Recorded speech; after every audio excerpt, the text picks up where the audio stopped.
Hello my dear students. मैं हूँ आपका अपना प्रोफेसर एमएल सानी और हम करने जा रहे हैं ऑसिलेशन एंड वेव्स। क्योंकि पिछले जितने भी मेरे लेक्चर्स हुए उसमें मैंने ऑसिलेशन एंड वेव्स के काफ़ी सारे जो है आर्टिकल कवर किए। तो और साथ में मैंने आपको ये भी टेक्निक बताई किस तरीके से मतलब ऑसिलेशन वेव्स के जो है क्वेश्चंस यानी कि न्यूमेरिकल्स को स्टेप बाय स्टेप सॉल्व किया जा सकता है।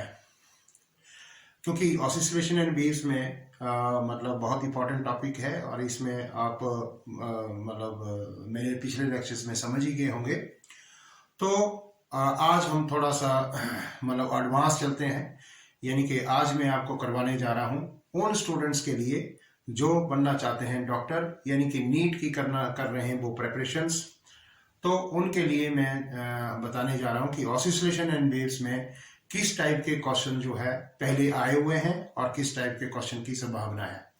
तो चलते हैं कुछ मतलब जो एप्लीकेशंस के ऊपर यानी कि न्यूमेरिकल्स के ऊपर कैसे क्वेश्चन जो है मतलब नीट एंट्रेंस एग्जाम में यानी कि मेडिकल वाले जो स्टूडेंट्स हैं उनके लिए कैसे क्वेश्चंस आते हैं। फॉर एग्जांपल यहाँ पे एक क्वेश्चन मैंने आपको पहले ही ऑलरेडी लिखा है कि ये ऑसिलेशन वेव्स का क्वेश्चन है। ये क्वेश्चन जो है आया हुआ है एम्स में, ठीक है।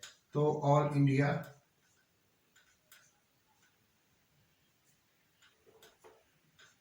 एम्स में ये आया हुआ है 1999 में।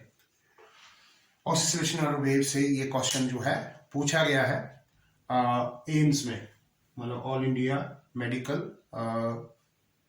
साइंस यानी कि एम्स, IB आएगा, एम्स है ना, AIIMS। तो देखिए क्वेश्चन कैसे मतलब जो है पूछते हैं। अब मैंने आपको पहले भी न्यूमेरिकल करने की टेक्निक बताई है। तो अब देखिए, ए particle executing with N angular velocity and maximum acceleration of 3.5 radian पर सेकेंड एंड 7.5 मीटर पर second square respectively, the amplitude of oscillation is, यानी कि उस पार्टिकल का एम्पलीट्यूड क्या होगा जिसमें आपको दो चीजें दी गई है। क्या क्या दी गई है? एंगुलर वेलोसिटी दी गई है और मतलब मैक्सिमम एक्सेलरेशन दिया गया है। तो जैसे कि मैंने आपको बताया कि मैक्सिमम एक्सेलरेशन कहाँ पे होता है, वो होता है मीन पोजीशन पे। क्योंकि कभी जब भी कोई बॉडी ऑसिलेट करती है मतलब अपनी इक्विलिब्रियम पोजीशन के अबाउट, तो मैक्सिमम एक्सेलरेशन हमने पहले किया था कि वो कहाँ होगा, मीन पोजीशन पे होगा। तो और पूछा है आपको the amplitude of oscillation is. तो अब इसके चार ऑप्शंस हैं। Option number A 0.41 metre, B में 0.61 मीटर और सी में 0.69 मीटर और डी में 0.89 मीटर आपको दिया है। तो इन चार ऑप्शंस में एक आपका करेक्ट होगा, लेकिन जो है कैसे इसको टैकल करना है। तो आपको मैंने बताया था कि एटलीस्ट ध्यान से 2 बार स्टेटमेंट पढ़नी है और फिर उसमें ये आपको फाइंड आउट करना है कि क्या क्या चीज आपको दी है। तो यहाँ पे particle executing with N angular velocity and maximum acceleration आपको दिया है। यानी कि अगर मैं इस क्वेश्चन को सॉल्व करूं तो आपको जो गिवन है वो दिया है एंगुलर वेलोसिटी, ये वाली एंगुलर वेलोसिटी होती है ओमेगा, विच इज 3.5 रेडियन पर सेकेंड आपको एंगुलर वेलोसिटी दी है। दूसरा आपको मैक्सिमम एक्सेलरेशन दिया है, यानी कि मैक्सिमम एक्सेलरेशन जो है ए मैक्सिमम आपको दिया है, वो दिया है 7.5 मीटर पर सेकेंड का स्क्वायर। ये गिवन है और आपको फाइंड क्या करना है, एम्पलीट्यूड ऑफ ऑसिलेशन। तो जो पार्टिकल ऑसिलेट कर रहा है उसका एम्पलीट्यूड क्या होगा, यानी कि आप सीधा आर, एम्पलीट्यूड का मतलब आर, एम्पलीट्यूड होता है आर आपको फाइंड करना है। तो जैसे कि मैंने सिंपल पेंडुलम में प्रीवियस लेक्चर में आपको बताया कि जो मैक्सिमम एक्सेलरेशन होता है, अब हमने देखिए ये यहाँ से गिवन डाटा तो लिख लिया, अब हमने देखना कि मैक्सिमम एक्सेलरेशन मीन पोजीशन पे होता है और कितना होता है, यानी कि फॉर्मूला क्या होगा। तो maximum acceleration at mean position कितना होगा, तो वो होगा भाई this is equal to minus omega square x minus omega square r. ये होता है maximum acceleration at mean position, यानी कहने का मतलब a max is equal to minus omega square r. ये फार्मूला था मैक्सिमम एक्सेलरेशन का। नेगेटिव साइन को इग्नोर करेंगे क्योंकि ये तो सिर्फ डायरेक्शन बताता है एक्सेलरेशन और मतलब डिस्प्लेसमेंट की, इसलिए अब आपको मैक्सिमम एक्सेलरेशन गिवन है वो है 7.5, इसको हम सब्स्टिट्यूट करते हैं। उसके बाद ओमेगा आपको दिया है 3.5 रेडियन पर सेकेंड, तो इसका स्क्वायर, और आपको आर यहाँ पे फाइंड करना है। तो इस फार्मूले के accordingly 7.5 must be equal to this. तो आर जो होगा that must be equal to 7.5 divided by 3.5 का होल स्क्वायर होगा, क्योंकि ये डिवाइड में चला जाएगा 7.5 के।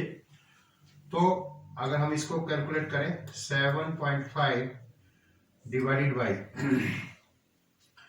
3.5 इंटू 3.5, तो कैलकुलेट करने के बावजूद आपके पास जो आएगा वो आ जाएगा 0.61।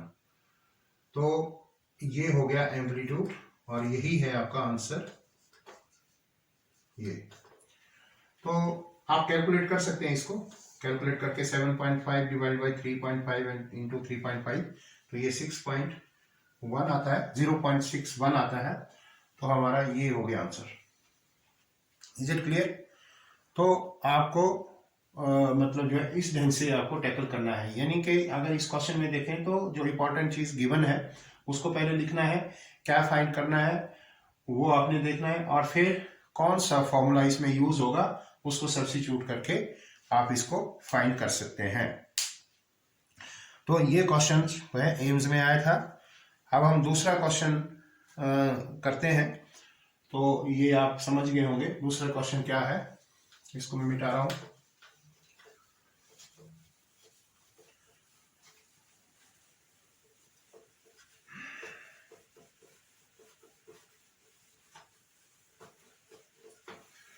तो चलते हैं क्वेश्चन और करते हैं।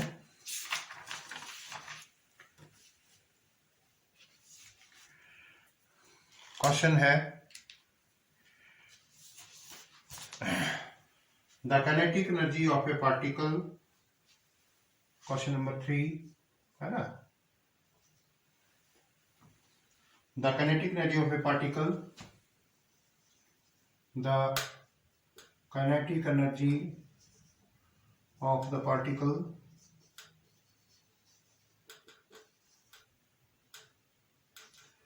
the kinetic energy of the particle executing simple harmonic motion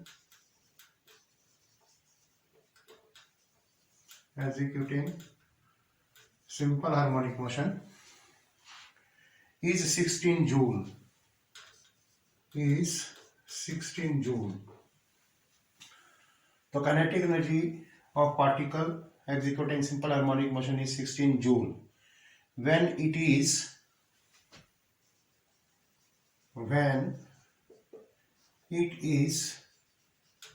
in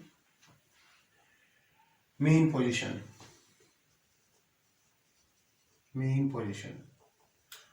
जब भाई मेन पोजीशन में है तो पार्टिकल की जो सिंपल हार्मोनिक मोशन एग्जीक्यूट कर रहा है वो 16 जूल है, ये कह रहा है when it is in mean position। पहले क्वेश्चन को लिख लेते हैं ध्यान से। if the amplitude of oscillation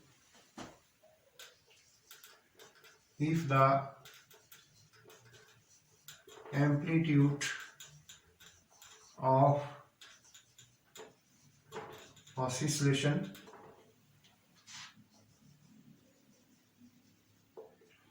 amplitude of oscillation. If the amplitude of oscillation is 25 centimeter,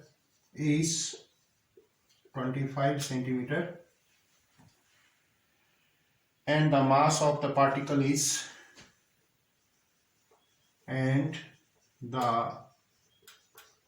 mass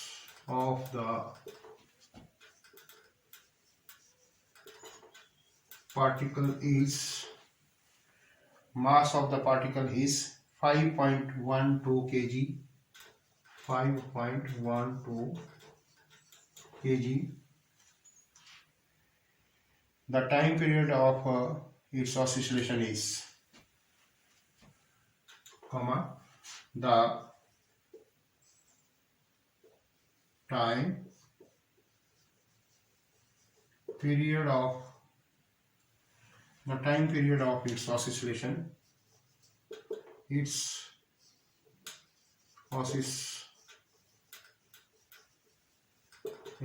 is, क्या क्या ऑप्शंस है? ए दिया है pi by 25 second, B option आपको दिया है 2 पाई सेकेंड, सी ऑप्शन 20 पाई और डी ऑप्शन जो है आपको दिया है 5 पाई सेकेंड। ये है भाई क्वेश्चन। मतलब आपको ये इस टाइप का क्वेश्चन आपको दिया गया है, तो ध्यान से इसको पढ़ें क्या क्या दिया है। ये क्वेश्चन भी मतलब कॉम्पिटिटिव एंट्रेंस एग्जाम में आया है, नीट में। ये कहते हैं the kinetic energy of the particle executing simple harmonic motion is 16 joule. आपको एनर्जी दी है when it is in mean position, if the amplitude of oscillation is 25 centimetre and the mass of the particle is 5.12 kg, the time period of its oscillation is. तो 4 आपको options दिए हैं।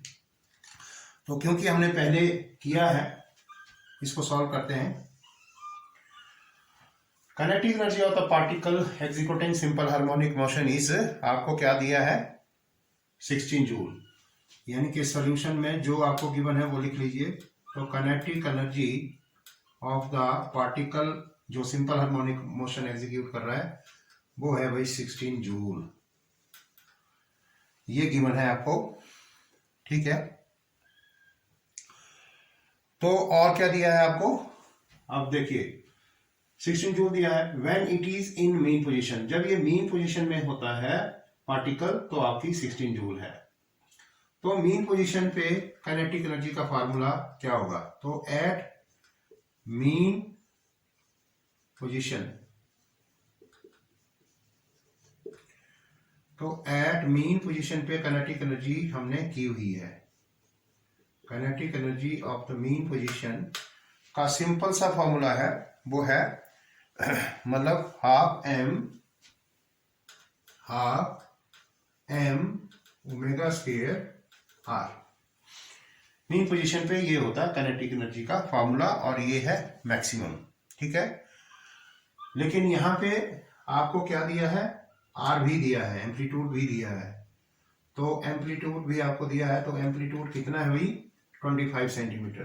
तो 25 centimetre है ये।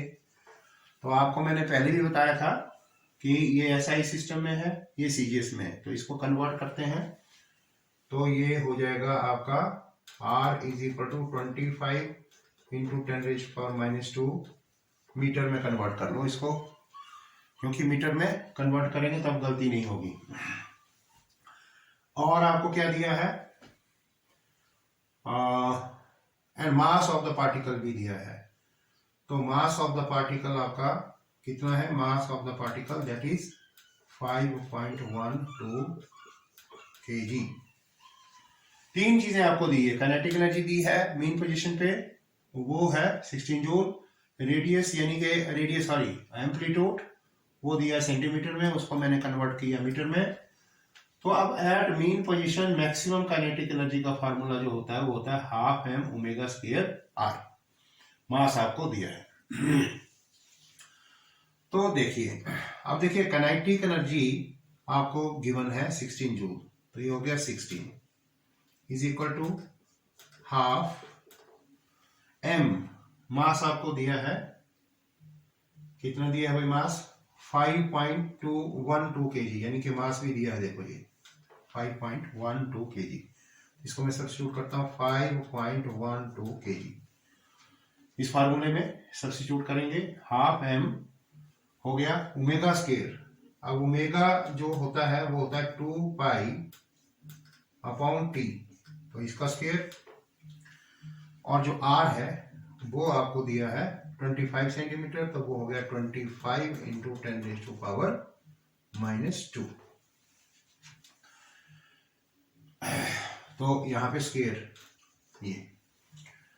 तो अब यहाँ पे सारी चीजें दी है, तो आपको टाइम निकालना है यहाँ पे टी। तो टाइम निकालने के लिए मैं क्या करूंगा, तो ऐसे कर लेते हैं इसको मैं इधर लाता हूं, तो ये हो गया 2 पाई बाई टी, यानी कि 2 पाई का अगर मैं स्क्वायर कर लेता हूं तो आ जाएगा भाई 4 पाई का स्क्वायर डिवाइडेड बाई टी का स्क्वायर। ये मैंने स्क्वायर कर लिया, ठीक है। और स्क्वायर करने के बाद मैंने क्या किया, ये जो है अभी देखिए, तो मैं यहाँ पे 16, ये 16 है, ठीक है। इसको मैं इस चीज को मैं इधर रख रहा हूं स्क्वायर करके, तो 16 इंटू 2 हो जाएगा यहाँ पे ऊपर, और ये चीज आ जाएगी डिवाइड में, तो that means 5.12 divided by 25 into 10⁻⁻², ये हो गया। तो ऐसे करने से क्या हो जाएगा, यहां से हम टी स्क्वायर निकाल लेंगे। तो T square must be equal to, ये ऊपर हो जाएगा, यानी कि आ जाएगा 5.12 इंटू 25 इंटू 10⁻⁻² डिवाइडेड बाई 16 2 32 लिखता हूं, और इंटू ये नीचे जाएगा, और नीचे जाके ये उधर हो जाएगा 4 पाई का स्क्वायर। जब आप पूरा सॉल्व करेंगे इसको, तो फिर आपके पास क्या आएगा, तो टी स्क्वायर जो आपके पास आएगा वो आ जाएगा, कैलकुलेट करके, T square must be equal to 16 pi square, right, into 10⁻⁻4 into 10⁻⁻4 आ जाएगा। जब आप इसको सॉल्व कर लेंगे, तो ये मतलब सॉल्व करके आपके पास t square must be equal to 16 pi square into 10⁻⁻4, और फाइनली आपके पास टी की जो वैल्यू आएगी वो आएगी यहाँ पे कैलकुलेट करके, अंडर रूट हो जाएगा। तो ये अंडर रूट का आपको मैं बता देता हूँ, जब अंडर रूट करेंगे तो 4 पाई इंटू 10⁻⁻², और this must be equal to, ये हो जाएगा आपके पास, इसका अंडर रूट निकल गया, तो ये हो गया 4 पाई डिवाइडेड बाई 100, ठीक है।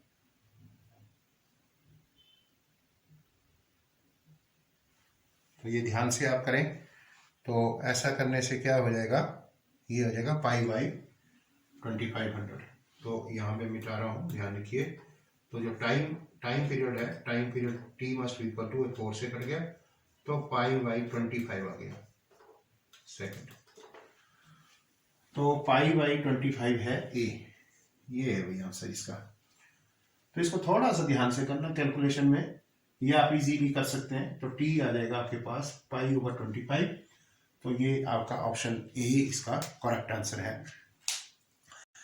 तो ये है नीट के कुछ क्वेश्चंस जो मैंने आपको एग्जाम्पल के तौर ये आए हुए क्वेश्चंस हैं। तो ऑसिलेशन एंड वेव्स में कैसे नीट के एग्जाम में, यानी कि जो मेडिकल के स्टूडेंट्स नीट का एग्जाम देने जा रहे हैं, तो किस टाइप के क्वेश्चन जो है वहाँ पे आते हैं। तो आज के लिए इतना ही काफ़ी, और नेक्स्ट लेक्चर में हम फिर आगे ऑसिलेशन एंड वेव्स कंटिन्यू रहेगा। लेकिन उससे पहले आपको मतलब जो एक रिक्वेस्ट भी है कि मेरे चैनल को सब्सक्राइब करें और बेल आइकॉन दबा दें और लाइक करें। तो थैंक यू वेरी मच।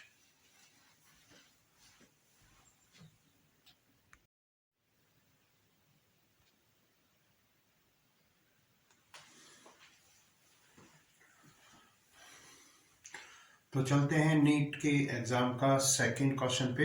ये क्वेश्चन बहुत इंपॉर्टेंट है। और क्या है क्वेश्चन, देखते हैं।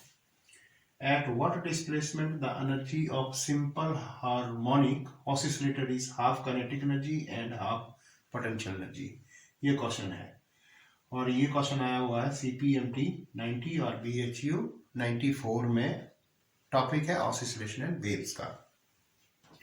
तो ये चार ऑप्शंस आपको दिए हैं, plus minus a, plus minus a by 2, plus minus under root 2a, plus minus a over under root 2।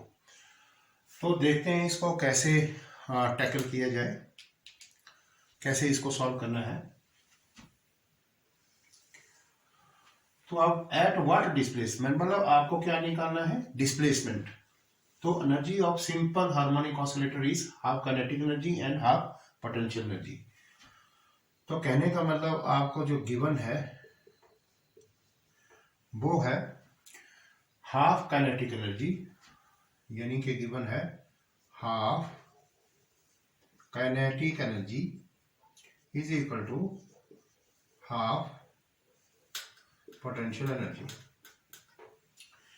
ये आपको गिवन है, यानी कि half kinetic energy is equal to half potential energy के इक्वल है। यानी आप दूसरे शब्दों में कहेंगे तो kinetic energy is equal to potential energy के बराबर है।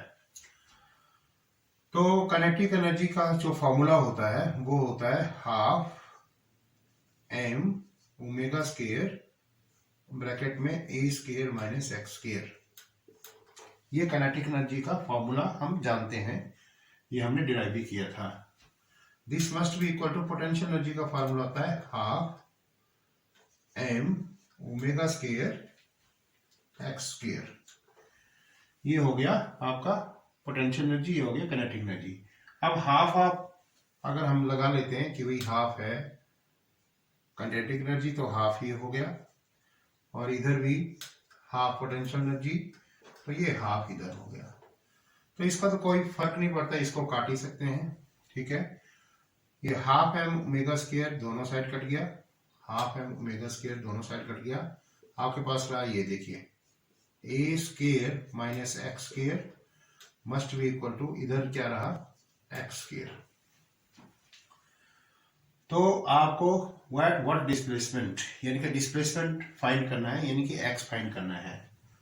तो देखिए कैसे, a स्क्वायर माइनस को उधर लेके जाऊंगा, ये हो गया 2x स्क्वायर, और अब x स्क्वायर फाइंड करना है तो x square must be equal to a square divided by 2, और x is equal to under the root a square by 2। तो आगे आपके पास प्लस माइनस a स्क्वायर का अंडर रूट हो गया a डिवाइडेड बाई 2 का अंडर रूट 2, यानी कि plus minus a divided by under root 2। ये इसका आंसर निकल गया। और अब ऑप्शंस में आप देखेंगे 4 ऑप्शंस में कहाँ पे है, तो ये है डी। तो ये आपका आंसर आ गया। तो ये था question. I think it is clear to you, है ना। Thank you.